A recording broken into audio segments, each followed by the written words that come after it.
书接上回，说说天下。平儿修道，不明白，非是我不让你修道。Halo Sobat Samakanang, gimana kabarnya? Semoga kalian baik-baik saja ya. Seperti biasa, pada video kali ini kita akan membahas preview cerita Donghua Renegade Immortal episode ke-142, yang dimana pada episode sebelumnya, 3 tahun setelah mendirikan sekolah surga, Wang Ping berhasil mengubah organisasi kecil itu menjadi kekaisaran terbesar di planet Ranyun. Namanya ditakuti manusia dan kultivator, sementara Wang Lin hanya diam mengawasi putranya dari kejauhan sambil hidup sederhana di kota air luas. Waktu terus berlalu, Wang Ping menjadi kaisar yang menguasai seluruh dunia fana, tetapi semakin besar kekuasaan yang ia miliki, semakin kosong hatinya. Ia terus merindukan masa kecilnya dan sosok ayah yang selalu menunggunya pulang. Setelah puluhan tahun memerintah, Wang Ping akhirnya meninggalkan tahtanya dan kembali ke rumah tua keluarga Wang. Di sana, Wang Lin masih duduk tenang dengan makanan hangat yang sudah disiapkan, seolah putranya tidak pernah pergi. Momen itu membuat Wang Ping menangis dan akhirnya memanggil ayahnya lagi setelah puluhan tahun. Namun malam itu, Wang Lin mengungkap seluruh masa lalunya tentang pengkhianatan, kultivasi, dan ibunya, Liu Mei. Wang Ping baru mengetahui bahwa dirinya lahir dari kebencian dan dendam, membuat hatinya hancur sepenuhnya. Di sisa hidupnya, Wang Ping memilih tinggal di desa kecil bersama Qing Yi sambil mengukir ratusan patung wajah ayahnya. Meski pernah menjadi penguasa dunia, pada akhirnya Wang Ping hanyalah seorang anak yang selalu merindukan kasih sayang ayahnya. Dan itu merupakan inti cerita pada cerita sebelumnya. Kalau begitu sekarang langsung saja kita masuk ke bagian cerita terbaru. 非是我不让你修道。 Ada patung di mana seorang anak kecil tersenyum puas sambil menggandeng tangan ayahnya. Sambil memandang ukiran yang hampir selesai di tangannya, Wang Ping bergumam lirih, "Ayah, aku sudah lama memaafkanmu." Tiba-tiba, kedamaian malam yang beku itu hancur. Sebuah kilatan guntur raksasa membelah langit planet Ranyun, membuat atmosfer planet seolah pecah berkeping-keping. Guntur itu menggema begitu hebat hingga setiap butiran salju di udara seakan membeku, berhenti bergerak di tengah jalan. Angin dingin yang tadinya mengamuk pun mendadak luruh. Di sisi lain, para kultivator di seluruh planet, termasuk Sun Shi yang sedang bermeditasi, langsung tersentak. Sun Shi segera melesat ke langit, wajahnya pucat pasi, merasakan energi spiritual surgawi dan kekuatan guntur yang begitu mengerikan. Seekor binatang buas raksasa yang diselimuti petir, Thunder Beast, bergerak membelah awan. Di punggungnya duduk Taois petir dari kuil surgawi guntur, menatap bumi dengan mata secerah kilat. Ia menyebarkan akal ilahinya secara membabi buta, menyebabkan semua monster dan manusia pingsan karena guncangan mental yang dahsyat. Anehnya, saat energi ini melewati kediaman Wang Lin di kota air luas, Taois petir tidak merasakan keanehan apapun pada orang tua yang sedang meminum anggur itu. Taois petir hampir saja berbalik untuk pergi, namun pandangannya mendadak tajam saat ia mengunci sebuah desa pegunungan kecil. Saat akal ilahinya turun menghantam rumah Wang Ping, Qing Yi langsung memuntahkan darah segar. Jiwa asalnya bergetar hebat menghadapi tekanan yang tak terbayangkan. Namun, di tengah tekanan yang mampu menghancurkan bumi itu, Wang Ping perlahan berdiri. Ia meletakkan ukiran kayunya dan menatap pria paruh baya yang tiba-tiba muncul di depan pintunya dengan ketenangan yang luar biasa. Taois petir masuk dengan santai, namun kehadirannya membuat dinding rumah berderak tertutup jaring-jaring listrik. Di matanya, Qing Yi hanyalah seekor semut yang tak berarti, tapi ia merasa sangat heran melihat Wang Ping. Sebagai manusia fana, seharusnya Wang Ping sudah pingsan atau mati ketakutan.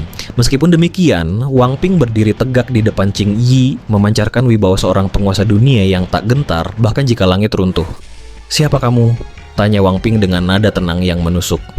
Taois petir menyipitkan mata, merasa tertarik pada keunikan jiwa manusia fana di depannya. Namun, tepat pada detik pria itu melangkah lebih dalam ke kamar Wang Ping, terjadi perubahan mengerikan di kota air luas yang jauh. Wang Lin yang tadinya tampak seperti kakek tua yang rapuh, tiba-tiba berdiri. Kendi anggur di tangannya hancur menjadi debu dan matanya yang selama 70 tahun terlihat berkabut, kini memancarkan rasa dingin yang sanggup membekukan seluruh sistem bintang. Ini adalah aura kematian yang belum pernah muncul sebelumnya, pertanda bahwa naga yang tertidur telah terbangun karena putranya diusik. Tatapan dingin Taois petir jatuh ke tubuh Wang Ping, seolah hendak membedah setiap inci keberadaan pria tua itu. Dengan cahaya aneh dan ketertarikan yang tak tertutup di matanya, ia perlahan bergumam, "Ternyata kamu bukan manusia." Namun, belum sempat ia menuntaskan kalimatnya, sebuah perubahan mendadak terjadi di dalam bayangan Wang Ping. Bayangan itu bergeliat, dan dalam sekejap, boneka penjaga surgawi melesat keluar dengan pukulan maut yang menciptakan ledakan sonik luar biasa, menggantikan deru guntur di udara. Taois petir menyipitkan mata, ia sudah mendeteksi keberadaan sesuatu yang tersembunyi. Maka ia tak terkejut. Tangannya membentuk segel cepat, kilat menyambar di telapak tangannya saat ia menghantam balik boneka itu. Akan tetapi, boneka penjaga surgawi itu benar-benar tidak peduli pada sengatan listrik. Ia menembus jaring petir dan tinjunya mendarat telak di tangan Taois petir. Suara gemuruh teredam keluar dari dalam tubuh sang utusan saat ia terpental mundur beberapa langkah. Dengan tangan yang mati rasa, Taois petir justru tertawa seraya menatap boneka itu penuh nafsu. Boneka kualitas terbaik. Tanpa membuang waktu, Taois petir menghentakkan kakinya. Seketika, seluruh energi petir di sekitar kediaman itu berkumpul di bawah kakinya dan meledak menghancurkan tanah. Rumah sederhana itu lenyap menjadi debu tanpa sisa, meninggalkan Wang Ping dan Qing Yi tepat di tengah amukan riak listrik biru yang ganas. Di sisi lain, di tengah kehancuran itu, Wang Ping berdiri dengan ketenangan yang menakutkan. Ia tahu ayahnya adalah eksistensi terkuat di bawah bintang-bintang. Tak ada satupun yang bisa menyentuhnya selama ayahnya ada. Tepat saat riak petir berbentuk naga itu hanya berjarak 3 inci dari wajah Wang Ping, sebuah suara kuno dan berat bergema di antara langit dan bumi. Berhenti. Satu kata itu seolah-olah membekukan waktu. Petir biru yang tadinya liar mendadak kaku di udara. Sebuah pusaran besar muncul di kehampaan. Dan Wang Lin melangkah keluar dengan rambut putih yang berkibar. Ia dengan santai menunjuk ke arah petir yang membeku, menyebabkan rangkaian suara berderak hingga seluruh energi guntur itu runtuh dan musnah. Taois petir terkesiap, jantungnya berdegup kencang karena ia tidak bisa merasakan keberadaan Wang Lin melalui indera ilahinya. Lelaki tua ini seolah-olah menyatu dengan alam semesta. Ayah. Panggilan Wang Ping itu syarat akan kerinduan puluhan tahun. Wang Lin menatap putranya, lalu mengalihkan pandangan sedingin es kepada sang utusan. Utusan kuil surgawi guntur, desisnya. Tanpa membiarkan penduduk desa menjadi korban, Wang Lin melambaikan tangan, membungkus Wang Ping dan Qing Yi dalam cahaya lembut, lalu membawa mereka berpindah tempat ke dataran luas di bagian barat planet Ranyun dalam sekejap mata. Selanjutnya, di dataran luas itu, Taois petir muncul dengan amarah yang meledak. Langit menjadi gelap gulita. Awan-awan hitam berkumpul membawa badai petir yang mengerikan. Serahkan boneka itu dan aku akan mengampuni kalian, ancamnya. Namun Wang Lin menjawab dengan nada yang tak terbantahkan. Masalah ini telah menyentuh garis bawahku. Tidak peduli siapa kamu, hari ini kamu akan mati. Pertempuran pun pecah. Taois petir melemparkan jaring guntur penuh rune untuk mengurung penjaga surgawi, lalu menembakkan serangan kilat ke arah Wang Lin. Namun di bawah tatapan tak percaya sang utusan, Wang Lin justru membuka mulutnya dan melahap sambaran petir itu bulat-bulat. Wang Lin kemudian mengangkat tangan kanannya, menciptakan bola guntur seukuran kepalan tangan yang menyedot seluruh petir dari awan-awan di langit hingga kering. Bola itu ia lemparkan, menghancurkan batang logam hitam pelindung milik Taois petir hingga hancur berkeping-keping. Kamu adalah Shumu, sang utusan palsu, teriak Taois petir dengan wajah pucat pasi. Saat itulah Wang Lin mulai melepaskan segala kekuatannya. Energi spiritual surgawinya meledak, naik dari tahap transformasi jiwa, melesat ke tahap awal ascendan hingga stabil di tahap pertengahan ascendan. Tetapi yang membuat jantung Taois petir hampir berhenti adalah domain Wang Lin. Sebuah lukisan raksasa tentang gunung dan sungai muncul di langit dan sungai dunia bawah mengalir deras masuk ke dalam kepala Wang Lin. Aura domain hidup dan mati Wang Lin terus meluas hingga mencapai puncak tahap akhir ascendant. Meskipun demikian, Taois petir sedikit lega karena menganggap Wang Lin masih terjebak di langkah pertama kultivasi. Ia tidak menyadari bahwa Wang Lin masih menyimpan kekuatan domain karma yang membuat tingkat kekuatannya yang sebenarnya terlihat seperti bayangan bulan di air. Sulit dipahami. Di sisi lain, di tengah badai energi ini, Wang Ping merasakan fluktuasi aneh di dalam jiwanya saat kekuatan ayahnya bangkit. Kesadaran itu menghantamnya, membuat spekulasi tentang jati dirinya yang sebenarnya menjadi semakin nyata dan gelap. Di tengah badai energi yang mengoyak dataran, hati Wang Ping terasa semakin pahit. Spekulasi tentang jati dirinya yang bukan manusia biasa, kini terasa seperti beban yang menghimpit jiwanya. Namun di tengah keputusasaan itu, Qing Yi menggenggam tangannya dengan erat. Matanya yang jernih dipenuhi dengan kelembutan yang tak tergoyahkan saat ia berbisik, "Jangan khawatir, tidak peduli apapun dirimu, aku akan tetap menemanimu." Wang Ping terdiam, merasakan kehangatan di tengah badai lalu mengangguk pelan.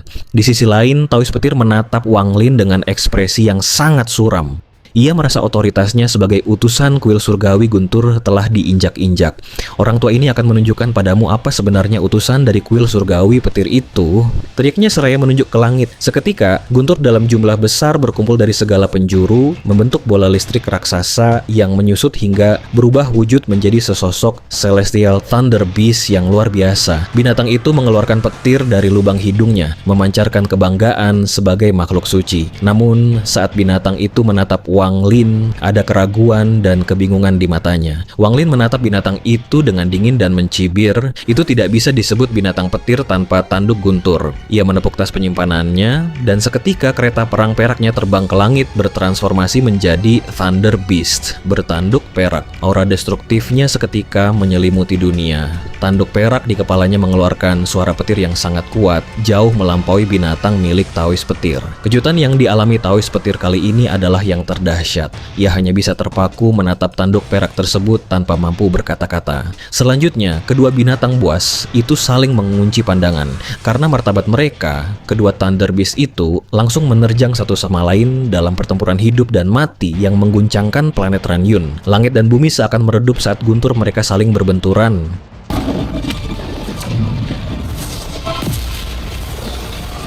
Melihat tanduk perak tersebut, keserakahan mulai membakar hati Taois petir. Ia tahu bahwa hanya utusan peringkat surga yang memiliki binatang seperti itu. Selama aku membunuhnya, binatang ini akan menjadi milikku, gumamnya penuh nafsu. Ia segera membentuk segel, menciptakan pedang petir perak yang meluncur ke arah boneka penjaga surgawi, lalu melepaskan mantra pembalasan alam surgawi petir, sebuah jaring ungu raksasa yang menderu menuju Wang Lin. Meskipun demikian, Wang Lin tetap tenang. Ia mengeluarkan kuah surgawi emasnya dan dengan kecepatan luar biasa menggambar 7 goresan simbol di udara. Setiap goresan membagi sebagian dari jiwa asalnya. Karena jiwanya telah melahap naga guntur kuno, simbol itu kini memancarkan cahaya putih murni yang mengandung guntur surgawi kuno. Kekuatan destruktif yang meledak dari simbol ini begitu hebat hingga membuat kedua Thunder Beast yang bertarung pun sempat berhenti karena ngeri. Saat simbol itu menghantam Taois petir, ledakan dahsyat terjadi. Kekuatan 7 bagian jiwa asal Wang Lin mencetak luka yang sangat dalam. Taois petir memuntahkan darah segar dan terlempar mundur 1000 kaki dengan wajah pucat pasi. Ia merasa sangat terhina, seolah-olah dirinya adalah utusan palsu dan Wang Lin adalah utusan sejati. Namun, sebagai kultivator tahap ilusori yin, ia segera menggunakan energi asal dunia untuk memulihkan lukanya dalam sekejap. Taois petir memperingatkan bahwa jika Wang Lin tetap keras kepala, ia akan melepaskan mantra energi asal yang eksklusif bagi pembudidaya langkah kedua. Selanjutnya, Wang Lin tidak gentar. Ia mengeluarkan pedang besar dan bersiap menghadapi kekuatan energi asal tersebut. Ia ingin merasakan sendiri sejauh mana perbedaan kekuatan antara dirinya dan seorang kultivator ilusori yin. Taois petir kemudian membuang pandangannya ke arah Wang Ping dan Qing Yi, menyindir Wang Lin dengan nada sinis. Kau rela mengabaikan pemahaman domainmu hanya demi orang mati ini. Ini benar-benar membingungkan bagi orang tua ini. Mendengar putranya dihina sebagai orang mati, mata Wang Lin seketika memerah dengan niat membunuh yang meluap. Ia mengangkat pedangnya, auranya meledak menghancurkan awan-awan di atasnya dan membentak dengan suara yang menggetarkan jiwa. Diam. Mata Taois petir berbinar tajam saat ia memfokuskan seluruh kekuatan mentalnya untuk menggunakan sebuah mantra penglihatan khusus. Ia mengarahkan tatapan itu langsung ke arah Wang Ping yang berdiri kaku. Di bawah sorotan mata tersebut, Wang Ping merasa sekujur tubuhnya mendingin, seolah-olah ia berdiri telanjang tanpa rahasia sedikit pun di hadapan sang utusan. Awalnya, Taois petir sangat enggan menggunakan mantra energi asal karena ia tahu betapa langkanya energi tersebut bagi kultivator setingkat dirinya. Baginya, energi asal adalah nyawa. Menggunakannya secara boros berarti mempertaruhkan peluangnya untuk menembus batas ilusori yin. Dengan sisa umur kurang dari 300 tahun, setiap tetes energi asal adalah penentu apakah ia akan terus berkembang atau mati dalam stagnasi. Biarkan orang tua ini melihat sekali lagi, gumamnya dengan nada penuh kebencian. Ia mengira Wang Ping hanyalah jiwa yang menyimpan dendam atau boneka fana yang rumit. Saat penglihatannya menembus lebih dalam, pupil matanya menyusut hingga seukuran jarum. Seluruh tubuhnya bergetar hebat karena rasa takut yang murni. Energi pedang ini terlalu menakutkan, serunya dengan kulit kepala yang terasa mati rasa. Ia melihat 2 helai energi pedang yang luar biasa dahsyat di dalam tubuh Wang Ping, bertindak sebagai penyangga untuk membentuk daging dari sekadar fragmen jiwa. Orang gila, orang ini benar-benar gila gila. Taoist petir segera menarik diri, memilih mundur dengan cepat ke arah Thunder Beast-nya karena menyadari betapa berbahayanya rahasia yang disimpan Wang Lin. 元神对决无人不惧此术，元神若被劈开，必遭重创。 Di sisi lain, Wang Ping terdiam dalam keheningan yang panjang, menatap punggung ayahnya yang terlihat begitu kokoh sekaligus mengerikan. Sementara itu mata Wang Lin telah berubah menjadi merah sempurna saat melihat Taoist petir mencoba melarikan diri. Jika saja energi pedang Ling Tianhou ada di dalam tubuhnya sendiri, ia pasti sudah melepaskannya untuk mencincang lawan di depannya. Tanpa ragu sedikit pun, Wang Lin mengayunkan pedangnya. Kali ini, ia memasukkan sebagian energi asal yang telah menyatu dengan jiwa asalnya ke dalam pedang besar itu. Mantra energi asal. Bagaimana mungkin kau bisa menggunakan mantra energi asal? Teriak Taoist petir dengan wajah penuh kengerian.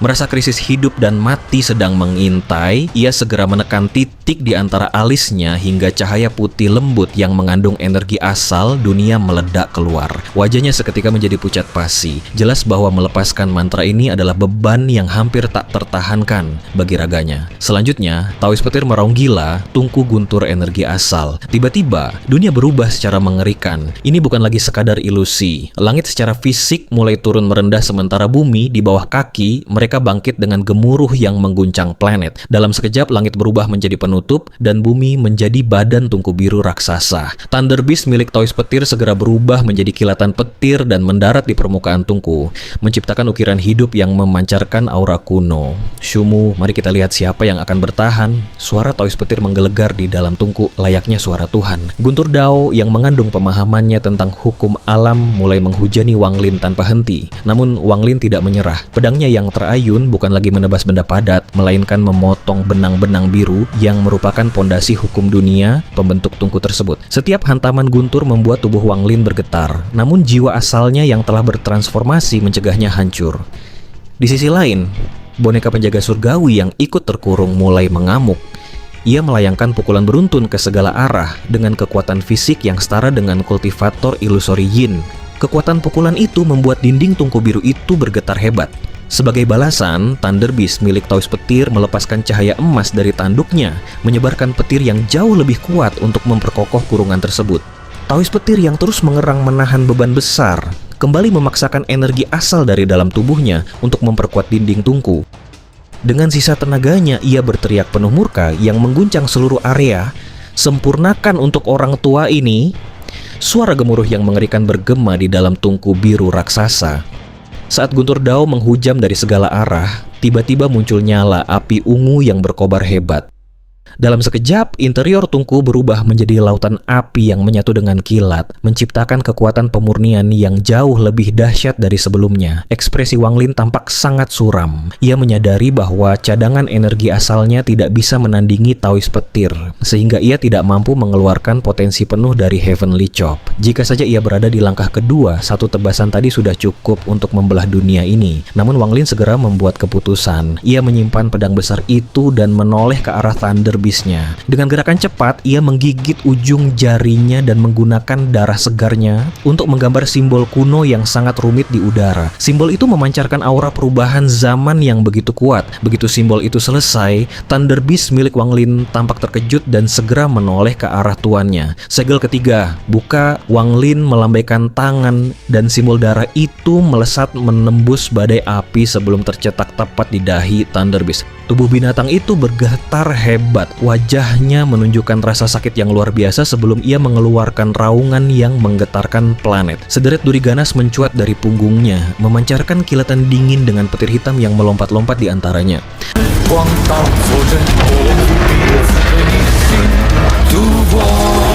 Di sisi lain, Thunder Beast milik Taoist petir seketika gemetar hebat. Ia segera keluar dari dinding tungku dan bersujud di tanah dengan patuh, tidak berani mengangkat kepala, seolah-olah baru saja melihat leluhur tertingginya turun dari langit. Selanjutnya, setelah segel ketiga terbuka, Thunder Beast Wang Lin tumbuh berkali-kali lipat lebih besar dengan badai petir hitam yang menyebar gila-gilaan. Boneka penjaga surgawi pun mulai mengeluarkan cahaya merah dan oranye yang menyilaukan, menambah daya hancur pada setiap pukulannya. Ledakan. Retakan besar mulai merayap di dinding tungku biru. Taoist petir yang panik terus mengalirkan energi asalnya, seperti orang gila untuk mempertahankan tungku tersebut, mengabaikan rasa sakit demi bertahan hidup. Namun, Kekuatan gabungan itu terlalu masif. Di saat krisis, Wang Lin mengangkat jarinya dan menebas dengan kekuatan penuh. Heavenly Chop. Sebuah ledakan yang tak terlukiskan mengguncang langit dan bumi. Tungku raksasa itu meledak hancur berkeping-keping dengan sisa kilat hitam yang menyambar di setiap fragmennya. Wang Lin muncul kembali di udara dengan wajah pucat pasi. Ia telah menguras hampir seluruh energi asalnya hingga ke titik kritis. Di sisi lain, Taois petir muncul dengan tubuh gemetar dan memuntahkan darah segar. Ketakutan luar biasa kini menguasai jiwanya. Tanpa memedulikan martabatnya, ia langsung berbalik dan melarikan diri sekencang mungkin, dikejar oleh boneka penjaga surgawi dan Thunder Beast hitam hingga mereka menghilang di ufuk barat. Keheningan kembali menyelimuti dataran itu. Wang Ping menatap ayahnya dengan tatapan yang sangat tenang dan berbisik, "Ayah, apa yang dia katakan itu benar." Wang Lin yang pucat perlahan berbalik dan setelah terdiam cukup lama, ia mengangguk pelan. Wang Ping tersenyum, sebuah senyuman yang benar-benar tanpa beban. "Ayah, apakah ini alasan Anda tidak mengizinkan saya berkultivasi dan mengapa saya tidak memiliki keturunan dengan Qing Yi? Karena aku sebenarnya sudah mati." Kesedihan yang mendalam terpancar dari mata Wang Lin saat ia menjawab lembut, "Kamu belum mati." Namun, Wang Ping menggelengkan kepalanya. Ia akhirnya mengerti mengapa selama 70 tahun ia tidak pernah sakit, tidak pernah lelah, dan mengapa tubuhnya tidak merasakan apa-apa meski ia tahu ajalnya telah dekat. "Ayah, terima kasih telah menemaniku. Aku, Wang Ping, tidak punya ibu, hanya ayah." Ia mencoba menangis, namun menyadari bahwa sebagai roh yang terbuat dari kebencian dan energi pedang, ia tidak memiliki air mata. Wang Ping teringat masa kecilnya selama 19 tahun di desa pegunungan, saat ayahnya setiap malam menggunakan mantra untuk memurnikan kebencian di dalam jiwanya melalui obat yang pahit. "Ayah, obatnya sangat pahit," gumamnya dalam kenangan. Selanjutnya tubuh fana Wang Ping mulai melepaskan cahaya keemasan. Tubuh itu perlahan menghilang, kembali menjadi dua sinar energi pedang emas milik Ling Tianhou yang berdiri di sisi Wang Lin. Yang tersisa hanyalah bola cahaya putih murni dengan satu benang hitam kebencian terakhir di dalamnya. Wang Lin dengan lembut menyeka benang hitam itu hingga hilang sepenuhnya. Kebencian putranya telah murni. Dengan air mata yang akhirnya jatuh, ia memegang bola cahaya itu seperti sedang menggendong bayi, lalu menekannya ke antara alisnya. Cahaya itu masuk ke dalam manik penentang surga, beristirahat dengan tenang di samping jiwa Limuan. "Mulai sekarang, ibumu adalah Wan Er," bisik Wang Lin pilu. Selanjutnya, Qing Yi bersujud di tanah, memohon dengan sangat agar ia diperbolehkan menemani Wang Ping, bahkan jika hanya sebagai fragmen jiwa. Wang Lin tidak menolak kesetiaan itu. Di bawah semburat matahari terbenam, raga tua Wang Lin mulai bertransformasi. Rambut putihnya menjadi hitam pekat, punggungnya menjadi lurus dan kokoh. Wang Lin dari 70 tahun yang lalu telah kembali. Siklus kehidupan fana yang ia jalani sebagai seorang ayah telah berakhir, meninggalkan kenangan pahit manis di planet Ranyun.